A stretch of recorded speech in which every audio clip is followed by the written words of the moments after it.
Assalamualaikum warahmatullahi wabarakatuh. Bagaimana kabarnya anak-anak Ustadz hari ini? Alhamdulillah, luar biasa, tetap semangat. Allahu Akbar, Allahu Akbar, Allahu Akbar. Yes, As-Sanabil bersama Al-Quran. Tahfiz, mudah, indah, berkah. Takbir, Allahu Akbar, Allahu Akbar, Allahu Akbar.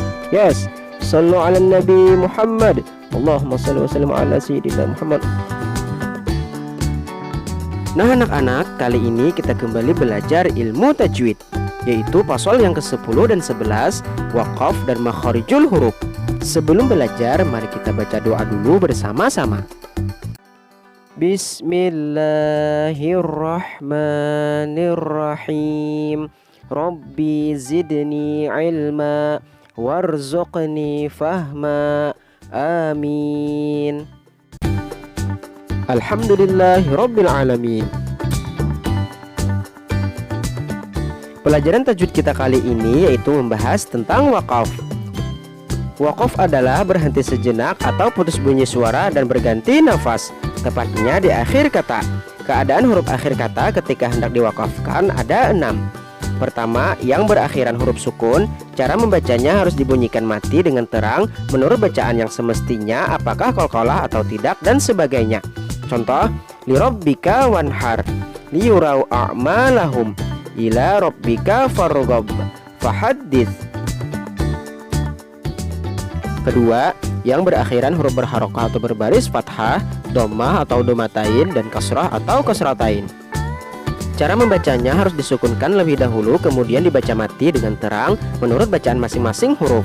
Misalnya, idza waqaba dibaca idza waqab, an-najmus saqibu dibaca an-najmus saqib, ala raj'ihi laqadirun dibaca ala raj'ihi laqadir, fil uqadi dibaca fil uqad, mimma indafiqin dibaca mimma indafiq.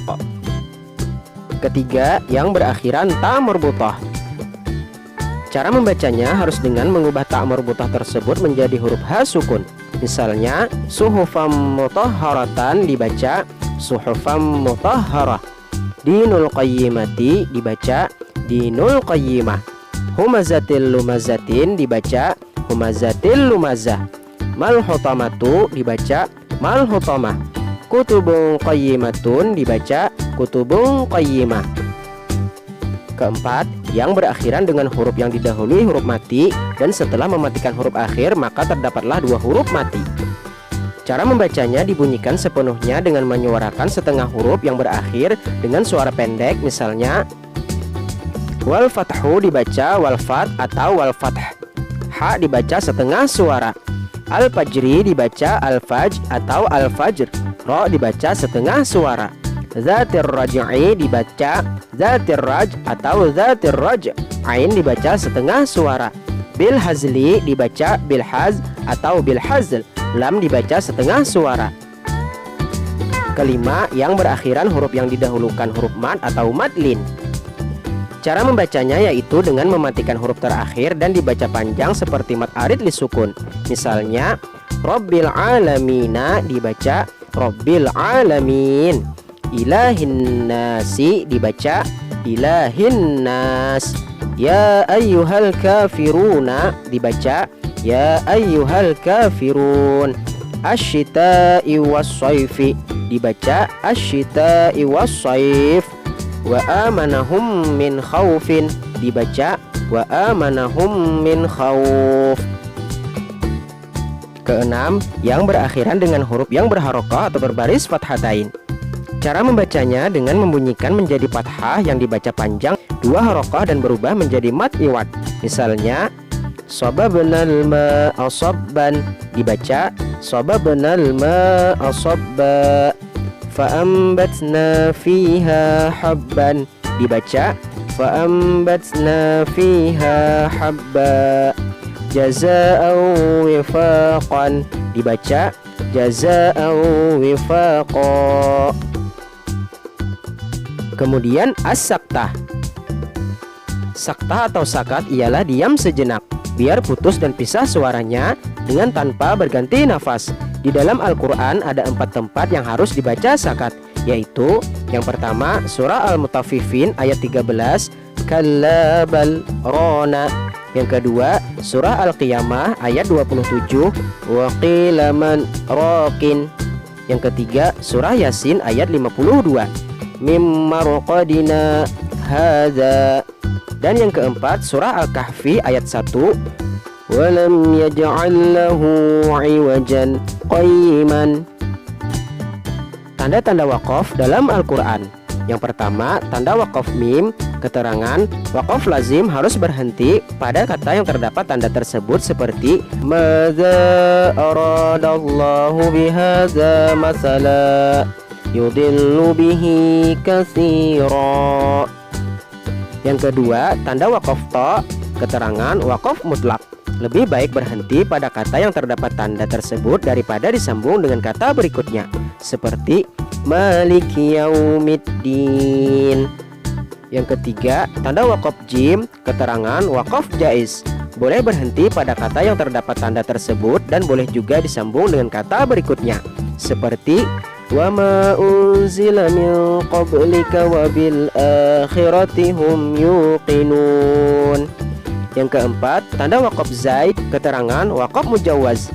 Boleh berhenti pada kata yang terdapat tanda tersebut, akan tetapi jika disambung dengan kata berikutnya akan lebih baik, seperti ulaika alladzina ishtarawul hayatad dunya bil akhirati fala yukhaffafu anhumul azabu wala hum yunsarun. Yang kelima, tanda waqaf shad, keterangan waqaf murakhas. Diberi kebebasan berhenti pada kata yang terdapat tanda tersebut karena darurat yang disebabkan oleh panjangnya ayat atau kehabisan nafas, seperti was-samaa'a binaa'a wa anzala. Yang keenam, tanda waqaf qaf, keterangan waqaf mustahab. Sebaiknya berhenti tetapi tidaklah salah bila disambung dengan suku kata yang berikutnya, seperti wa idz akhadna mitsaqa bani Israila la ta'buduna illallah wa bil walidaini. Yang ketujuh, tanda waqaf lam alif, keterangan wasal, larangan berhenti kecuali jika di bawahnya terdapat tanda awal ayat yang membolehkan waqaf secara mutlak. Maka boleh berhenti tanpa diulangi lagi bagi yang membolehkan waqaf, seperti kullama ruziqu minha min samaratir rizqan qalu hadzal ladzi ruziqna min qabl wa mimma razaqnahum yunfiqun. Yang kedelapan, tanda waqaf seperti ini yaitu waqaf mustahab waslah.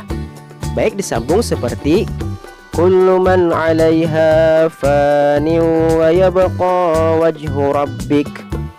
Yang kesembilan, tanda waqaf ini namanya waqaf mu'annaqam.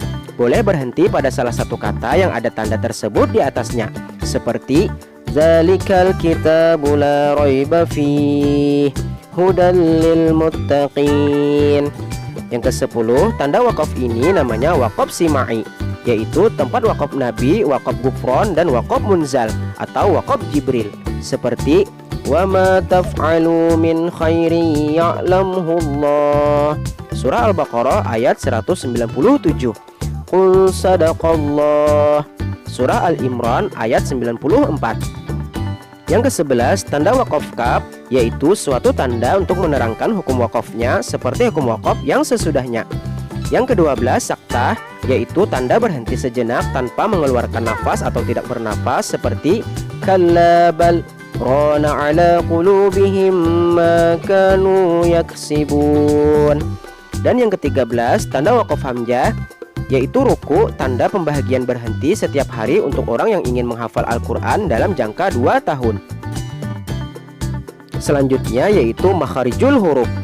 Makhraj huruf artinya tempat atau letak dari mana huruf-huruf itu dikeluarkan. Menurut para ahlinya, tempat keluarnya huruf yang pokok ada 5, yaitu yang pertama jauh, artinya dalam. Huruf-hurufnya yaitu alif, waw, dan ya. Yang kedua khalaq, artinya tenggorokan. Huruf-hurufnya yaitu hamzah, ha, ain, ha, ghain, dan kha. Yang ketiga lisan, artinya lidah. Huruf-hurufnya yaitu qaf, kaf, jim, shin, ya, dot, lam, nun, ro, to, dal, ta, sod, zai, zo, sa, dan zal. Yang keempat, syafatani, artinya dua bibir. Huruf-hurufnya yaitu fa, waw, ba, dan mim. Dan yang kelima, khayshum, artinya dalam hidung. Kemudian makhraj-makhraj huruf. Yang pertama, huruf H dan Hamzah keluarnya dari kerongkongan sebelah bawah atas dada. Yang kedua, huruf H dan Ain keluarnya dari tengah-tengah kerongkongan. Yang ketiga, huruf Kha dan Ghain keluarnya dari pangkal kerongkongan sebelah atas. Yang keempat, huruf Sin, Zai, dan Shod keluarnya dari antara ujung lidah dan ujung gigi sebelah atas bagian bawah. Yang kelima, huruf Ta, Dal, dan To keluarnya dari antara ujung lidah dan pangkal kedua gigi muka sebelah atas. Yang keenam, huruf Ro, Nun, dan Lam keluarnya dari antara dua tepi lidah atau kanan dan kiri dan antara gusi dan asit gigi atas sebelah muka. Yang ketujuh, huruf Ya, Shin, dan Jim keluarnya dari tengah-tengah lidah dan lekuk-lekukan sebelah atas. Yang kedelapan, huruf Dot keluarnya dari antara salah satu pinggir lidah sebelah kanan atau kiri dan geraham sebelah atas. Yang kesembilan, huruf Qaf keluarnya dari pangkal lidah bersama-sama dengan mekarnya lekuk-lekukan. Yang kesepuluh, huruf Kaf keluarnya di antara pangkal lidah di bawah makhraj Qaf dan lekuk-lekuk sebelah atas. Yang ke-11, huruf Fa keluarnya di antara lapis bibir yang bawah dengan dua gigi depan yang sebelah atas. Dan yang ke-12, huruf Mim, Ba, dan Waw keluarnya di antara dua belah bibir dan sedikit direnggangkan bagi Waw, sedang bagi Mim dan Ba bibirnya dirapatkan.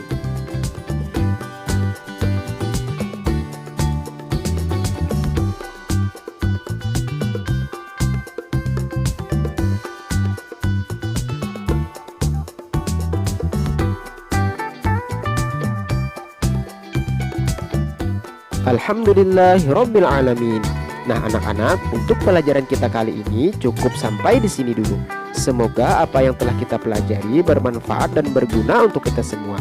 Wabillahi taufik wal hidayah. Assalamualaikum warahmatullahi wabarakatuh.